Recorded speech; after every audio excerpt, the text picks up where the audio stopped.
Ganito na ba kakalog yung mga manibela nyo? Yung tipong pag namemreno ka, nauuna pa yung katawan mo bago yung motor mo. Grabe yung lagotok, parang lato-lato. Kaya hindi ko natiis, agaran akong umalis para bumili ng pyesa. Ito pala yung mga papalitan natin, ball race or knuckle bearing. Agaran ko ng kinalangan ng timba from Platinum. Platinum, baka naman.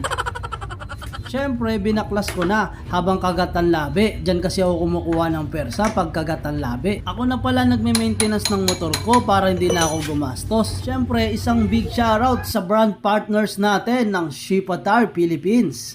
Baka Shipa yan. Binaklas ko na rin yung mga tornilyo dito sa harap. Medyo nag-iingat lang ako kasi baka mabasag yung flarings. Nagmamarunong lang naman ako. Baka mamaya madoble pa yung gastos ko. Charot. Siyempre, ito pala yung mga nakadikit sa motor ko. Ang Shipa Philippines and Imprint Custom. Hindi ko na patatagalin para makita nyo na kung ano magiging resulta, kaya binaklas ko